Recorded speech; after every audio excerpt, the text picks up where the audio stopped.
Ni Mimi, ilagay mo muna sa kwarto ni sa Ilya bago pag umaalis kayo. Walang tao di sa bahay. Kaya akala ko naman, di papasok ka din nung hindi ka na pa pala papasok. Ba't ba si Linggo ngayon? Kaya nga, minsan, di ba pumapasok ka rin dati na linggo? Hindi ko malam, hindi ka pala papasok. Pagdating ko, wala na siya, malis na siya Bullshit nasa loob naman. na yung karaoke Hintayin mo na lang siya dumating. Bullshit.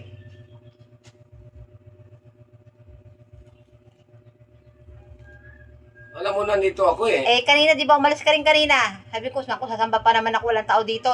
Isang karaoke nandito.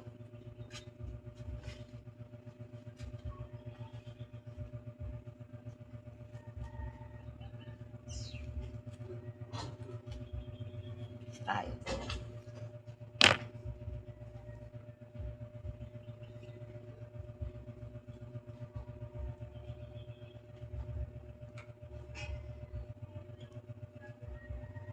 Ayaw niya yung parang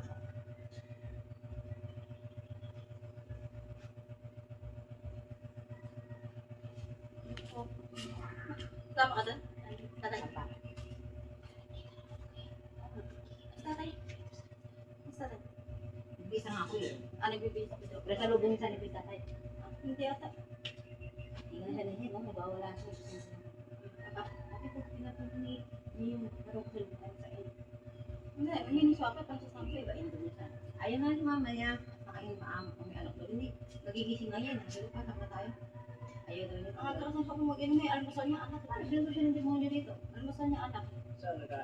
Diyan po sa likod. Sa likod ko. Mabawala Baka siya. kasi may nag-iyak kay Papa kaso Hindi niya po kayang hindihan yun eh. Nahiya po siya doon sa mga manginginom niya eh.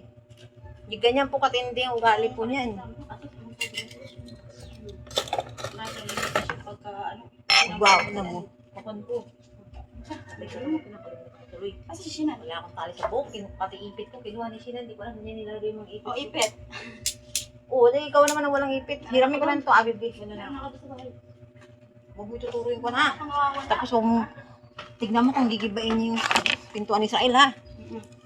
Alam mo naman niya kanina. Pa? Sino po?